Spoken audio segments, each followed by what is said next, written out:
This story happens in the near future. Our hero is this dude on the train, and he has no name, so we'll call him Dude.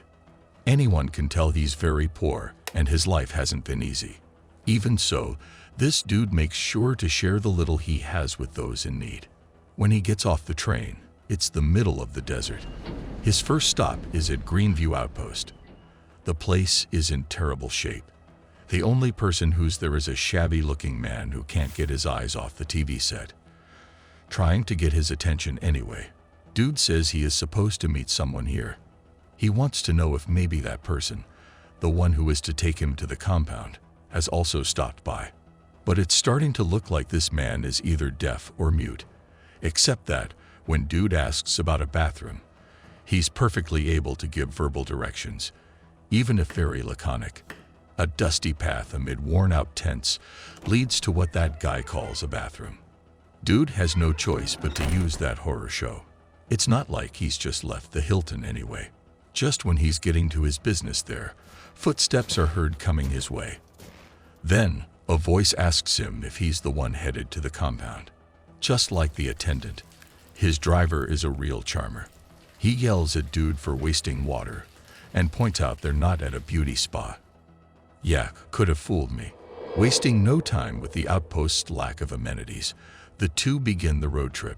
They soon drive past a sign warning travelers about the Eastern Territories, which one should enter at their own risk. How reassuring. The driver picks a notepad at some point. He's charging $100 for the gas and another $20 for the water.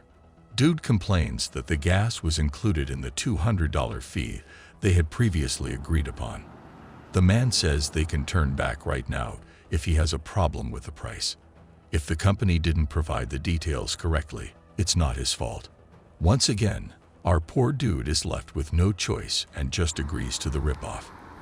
After all, what else could he do? They're now crossing what looks like a never-ending desert. The radio says Bitcoin is at $1.5 million. It also mentions a charity crypto, Avatar Eclipse. But they are not really paying attention to the news. By now, Dude is just trying to survive this ride to the compound, as all the windows are shut. His tour guide is smoking, and his attempt to turn on some ventilation just gets mocked. It's no Disney cruise, for sure. And to make it all worse, they get a flat tire. Of course, it's Dude doing all the work while the driver enjoys one more cigarette. Both of them are startled by a painful howling. A hungry dog has attacked another dog and is now trying to feed on the victim. The driver steps in to scare away the cannibal, but the only help he can offer to the other one is the chance to rest in peace. A bit shaken by the ominous incident, Dude resumes the work, and they're back on the road soon after. They drive for several hours, and there's not a soul to be seen. Even the voice from the radio is breaking up all the time. At nightfall, they decide to make a stop and rest. As they sit near the fire, it's just too awkward to maintain the silence, no matter how grumpy both of them are. Dude says he's from the West and things are getting too hard over there. Everyone is turning on each other, not unlike those dogs from earlier. When asked about the scar on his face, he gets very defensive and refuses to say any more. But the driver is not running out of inconvenient questions anytime soon. He asks why the hell he wants to get to the compound of all places, looking a bit surprised to hear that this is about the opportunities. Dude pulls a folded pamphlet from his back pocket. It's an ad for the compound. It mentions a bunch of life-changing opportunities, and they even say you'll be a different person in less than 4 months. With a mean laugh, the driver warns the young man to take this kind of stuff with a grain of salt. He says the compound won't be any better from the place he's running from, and the guys who run it are just after cheap labor. Ads like that are meant to lure in people like him, with those big sheepish eyes, ready to be a wolf's dinner. On the next day, they switch up a bit, and Dude takes the wheel. He still resents the dream-crushing conversation they had last night. When the driver falls asleep, that's the perfect opportunity to verify if there's any truth to his warnings about turning up the ventilation. Sadly, there is. The car begins to act up as soon as he touches that button. The noise wakes up the driver and he's furious to find out what's happening. Dude apologizes, eyes more sheepish than ever. That's when something catches his eye, not too far away. Something weird seems half buried in the sand.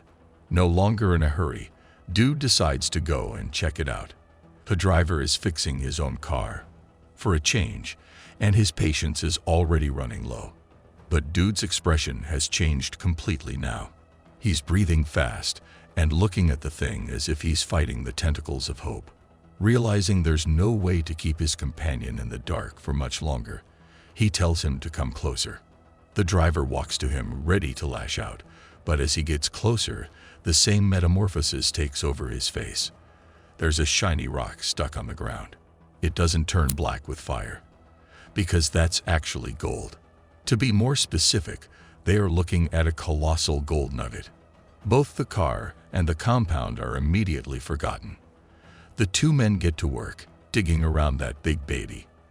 But the thing is so massive that no amount of work makes it budge. Trying to pull it with the car only gets the rope to snap.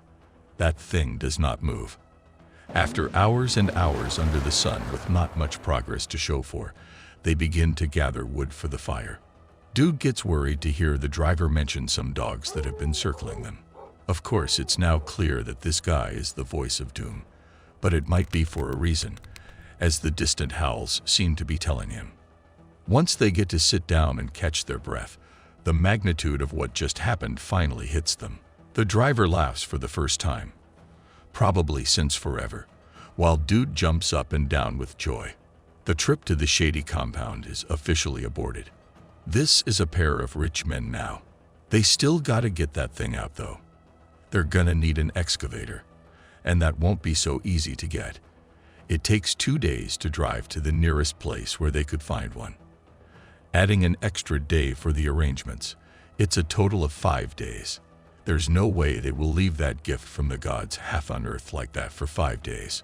One of them will have to stay behind and watch it, but who should it be? Now the problem is, the driver is the one with the contacts to score an excavator, but he is also the one who can survive for that long in that pit of hell. At least in his own opinion, of course. Dude makes it clear he's not willing to part ways with the gold. He found it, and he'll keep it. His partner still begs to differ. The whole point of the watch is to prevent other people from grabbing the gold. Imagine a truck full of bullies pulls over, and it's them versus sheepish eyes. But even the driver can see the sheep is gone. Some people find their inner strength in the face of adversity, while others are awakened by a glimmer of hope.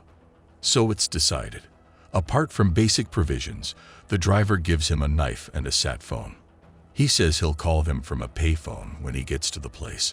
After brief goodbyes and last-minute survival tips, he drives off. Our dude is all alone now. Time to prove he's a big boy. At his improvised dwelling, he checks the sat phone, and it seems to be working. The first test of his resolve comes in the form of a scary scorpion, which Dude then drives away instead of crushing. Then he goes after some firewood, as the driver's comment about the wild dogs are surely very present in his mind. He spends the whole night sitting close to the fire and clutching at that small knife for dear life. Morning comes, and that means 1 day down, 4 to go, or at least that should be the spirit. But soon the heat teams up with the hunger to blur his perspective and cloud his judgment. In a vast desert with no bathrooms, one could argue that the whole place is your giant toilet. But not our dude. Nope. He decides to go where it is far enough to make him miss a call. Surely he's learned his lesson now, right? Which means he is certainly not about to wander towards a vague shape that there's no way he hadn't seen before. Well, this is exactly what he does. Those greedy folks at the compound have dodged a bullet, really. After walking all the way there without the phone and risking dehydration, he does find something useful. That vague shape is a crashed plane. He begins to take it apart and use the bits as reinforcement to his hut. Such a lucky little patch of desert, isn't it? Well, it isn't, of course. He may have gotten himself a flashy home now, but now he's also totally exhausted and on the verge of a mental breakdown. Even asleep, he looks on the edge, and he's talking to the scorpion. There's that too. That's when, from a dark pit of darkness, comes a bright idea. Using a large stone, he hits a protruding bit of the gold nugget and manages to get it detached. He's cleaning his beloved piece of happiness when the driver calls with bad news. The car is not doing too great, and he'll need to be careful, which means not driving too fast. His absence will be longer than anticipated. Agitated about the setback, Dude tells him about the chunk he got to break off. The driver shuts him up right away. No chunks. What they found is several times their weight in gold, enough to make them comfortable for the rest of their lives. They'll never be explored or used again. That night, he faces the pitch-black nothingness with a little makeshift torch. The howling is closer than ever now. The wild dogs are not as afraid of the fire as the driver said before. Dude is lucky to make it through that night, but the morning is almost as dangerous as there's no food at all. Even a snake looks yummy to him, but now he's too weak to hunt. All he manages to do is to knock over his last bottle and spill most of the water. He then goes back to the plane, God knows why. Suddenly, he sees someone coming and tries to hide. The stranger circles the plane and knocks on the exact spot he's leaning against. Then a female voice asks him to cut the crap and come out. She offers him some dry snake, but he politely refuses.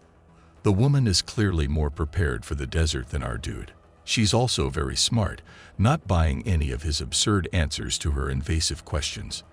This happens to be a stupid place to set up camp, unless there's a secret reason behind the choice.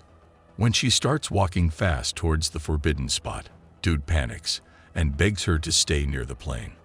He pretends to be a gentleman, offering safer shelter to the lady. That only makes her all the more curious. She keeps following him and asks if he's running from somebody or hiding from the law. Growing progressively nervous, he says he's just waiting for a friend to pick him up and take him to the compound. She then asks how he got here in the first place and why such an odd meeting point. He begins to get aggressive, but she downplays it, blaming it on his dehydrated brain. She's almost friendly to him for a moment, telling him to take his shoes off and breathe. That's just a trick to get to his camp first. She can tell he's hiding something. After calling him a liar and trying to take the hut down, she tells him to leave right now. He's not welcome here, and he certainly has no right to take anything from the desert. She keeps yelling all this stuff at him and coming closer until he snaps. He hits her with a shovel and then keeps waiting for her to get up, still in a defensive position. But then he has a closer look at her head and realizes what he has just done. Maybe part of him had that intention all along, in a subconscious desire for her water and this nice snack he's having now. He does his best to give her a proper burial while also covering his tracks neatly. But that's not such a good idea, as it turns out. Soon the wild dogs are there, digging up Indiana Jane. Fueled by his heavy conscience, he removes the body and wastes a bunch of his precious sticks to make a funeral pyre. After that, there's finally some good news on the phone. The excavator is secured now, and the driver will be back in 2 or 3 days. Dude asks about fixing the hose, which was evidently fixed before the man left, so the man begins to suspect his watcher might be losing it. He speaks to him in a softer way than he did before and guarantees they will be fine, and he only needs to hang in there a bit longer. Easier said than done, especially when a massive sandstorm comes sweeping the whole place into a dusty mess. Dude gets severely injured by a tree branch, and the stones are all gone. It takes him hours and hours to find the nugget again, which he obviously does before tending to his wound. The danger is barely over when he succumbs into a trance. Indiana Jane is back to haunt him, and now she has a crossbow.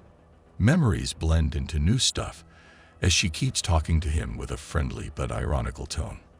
He fights the hallucinations and keeps telling himself it's all in his mind. Just a mixture of guilt and the extreme conditions he's putting his body through.